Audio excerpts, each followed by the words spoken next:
এই তোমার ভাইয়ের বিয়ে কি ঠিক হয়েছে? মেয়ে কি পছন্দ করছে তোমার ভাইকে? মেয়ে পক্ষ পছন্দ করছে কিন্তু আমার পছন্দ হয় নাই, তাই বিয়ে ক্যান্সেল করে দিছি। কেন? তুমিই তো বলতা মেয়ে দেখতে পরীর মতো সুন্দর, তা ক্যান্সেল করছো কেন? যখন জানতে পারছি ওই মেয়ে আর তুমি একই স্কুলে পড়তা। আমি ইনকাম ট্যাক্স অফিসার। আপনি খাতায় দেখাছেন 25 লাখ টাকা জিলাপি আপনি কুত্তা রেখা হয়েছেন, এইটা আমি হজম করতে পারলাম না। আপনার কাছে কোনো প্রমাণ আছে? দেখেন, প্রমাণ তো নাই, তবে আপনি চাইলে কিছু লেনদেন করে ঝামেলাটা এখানেই মিটাতে পারেন। ঠিক আছে, তাইলে 2 লাখ টাকা দেন, ঝামেলা আমি মিঠাই দিচ্ছি। মফিজ, ম্যাডাম রে 2 লাখ টাকা দাও, আর খাতায় লিখে রাখো কুত্তায় আরো 2 লাখ টাকার জিলাপি খাইছে। অরুণ ভাই, শুনলাম আপনি নাকি কুরবানির গরু কিনতে যাচ্ছেন। কিনতে ঠিক যাচ্ছি না, দেখতে যাচ্ছি, যদি পছন্দ হয় তাহলে কিনে নিয়ে আসবো। আমি 10,000 দিচ্ছি, যদি ওই দামে গরু পান তাহলে আমার জন্য একটা নিয়ে আসেন। 10,000 টাকায় গরু হবে না, গরুর বিসি হইতে পারে, আনবো? এই যে ভাইয়া, অনেকক্ষণ ধরে দেখতেছি আপনি কিছু খুঁজতেছেন। কি খুঁজতেছেন ভাইয়া? ম্যাডাম, কিছুক্ষণ আগে আমার বউ হারায় গেছে, তাই মসজিদ খুঁজতেছি। আশপাশে কোনো মসজিদ আছে নাকি? মসজিদ খুঁজতেছেন কেন? ও আচ্ছা, বুঝতে পারছি, মসজিদে এলান করে দেবেন। না ম্যাডাম, এলান করাবো না, 2 রাকাত শুকরিয়ার নামাজ আদায় করবো। কাকে চাই? এটা কি রতনদার বাড়ি? হ্যাঁ। আরে বৌদি, তুমি তো খুব সুন্দরী দেখতে। তাহলে তোমার কি? তাহলে তোমার বর কেন বারবার আমার বউকে ফোন করছে? কি? এই কি হয়েছে, কান্তিছো কেন? পাশের বাসার ভাবি না আমাকে বিয়াকুব বলছে। এর পরে যদি ভাবি বেয়াকুব কয়, তাইলে এক কাজ করবা, তুমি বলে দাও কি করব। সোজা ঘরে চলে আসবা, আইসে চিন্তা করবা এই গোপন তথ্য ফাঁস হইলো কি করে। আচ্ছা ঠিক আছে। এই কি বললা তুমি? ডাক্তার, প্রস্রাব করতে গেলে প্রচন্ড ব্যথা করে, কি করি বলেন তো? দাঁড়ান, চেক করে দেখতেছি কি অবস্থা। সর্বনাশ, মেশিন খারাপ হয়ে গেছে। বলেন কি? আমি তো এখনো তো বিয়েই করি নাই। আরে আপনার মেশিন না, আমার চেক করা মেশিন। তোর সংসার নেই, তুই থাক, গেলাম আমি বাপের বাড়ি। যাও, কিন্তু যাওয়ার আগে সুমন ফকিরের 600 টাকা দিয়ে যাইও। কিসের টাকা? আমি তো তার কাছ থেকে কোনো টাকা ধার আনি নাই। তোমার জন্য একটা তাবিজ আনছিলাম, বলছিল তাবিজে কাজ করলে টাকা দিয়েন। কি? তুই আমারে তাবিজ করছিলি? হ্যালো। আচ্ছা, আপনি কি বিবাহিত?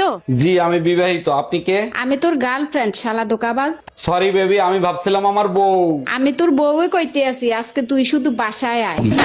ভাবি, ভাই কোথায়? ভাইরে দেখতেছি না। আপনার ভাইকে হসপিটালে ভর্তি করছি। হসপিটালে কেন? কি হয়েছে?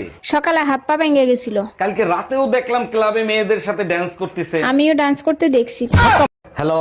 এই কোথায় তুমি? তুমি যেখানেই থাকো এই মুহূর্তে বাসায় চলে আসো। কেন, কি হয়েছে? কেউ মারা গেছে নাকি? আরে কেউ মরে নাই, পাশের বাসার ভাবির ছেলে হইছে। পাশের বাড়ির ভাবির ছেলে হয়েছে, তা আমি কি করবো? এসে নাচবো? ছেলের চেহারার সাথে ভাইয়ের চেহারার কোনো মিল নাই, তাই তোমাকে ডাকতিছে। এই কই তুমি? সকালে কি তুমি আমার মার সাথে ফোনে কথা বলছিলে নাকি? হ্যাঁ বলছি তো, কি হয়েছে? ভাই ফোন দিয়া বলতেছে তোমার সাথে কথা বলার পরে নাকি মা অজ্ঞান হয়ে গেছে। কি বলছো তুমি? আমি তো শুধু বলছি আপনার মেয়ে 1 মাসের জন্য আপনাদের কাছে আসতেছে, এখানে অজ্ঞান হওয়ার কি আছে? মায়ের তুলনা কারোর সাথে চলে না। ছোটবেলা মায়ের বান্ধবীরা এসে আমারে কিউট বলতো, মা বলতো 2-4 দিন নিয়ে রাখ, তখন বুঝবি। বউয়ের তুলনা সবার সাথে চলে, আমি তো তোমার মাথার উপরে উঠে নৃত্য করি, তাই না? তোমার বান্ধবীরাও তো এসে আমার কত প্রশংসা করলো, তুমি কি ভুলেও বলছো 2-4 দিন নিয়ে রাখ, তখন বুঝবি? আমারে তো পাগলা কুত্তায় কামড়াইছে, শিয়ালের কাছে মুরগি রাখতে দেবো। এই টাকা দাও। কত টাকা? 2-3 হাজার দাও।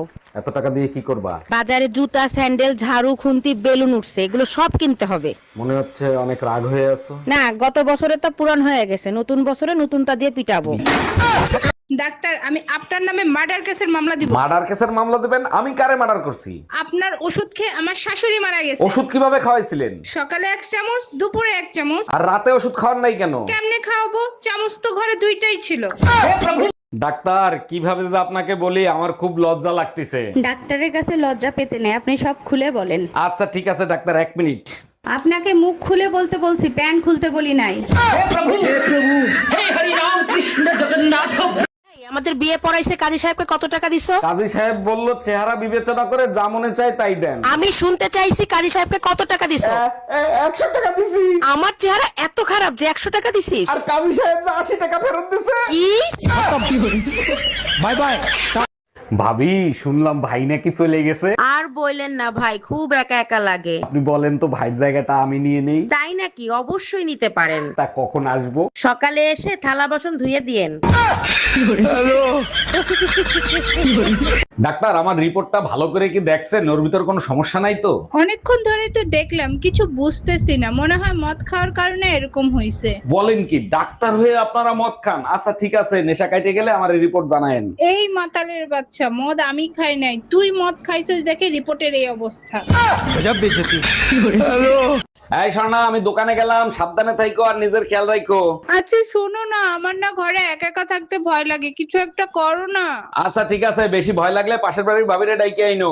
এইটা কি কোনো কথা বললা? ভাবির ঘরে কাজ কাম নাই, ভাবিরে বললেই ভাবি চলে আসবে? অবশ্যই আসবে, তুমি বাপের বাড়ি গেলে ভাবিরে ডাকলেই তো চলে আসে।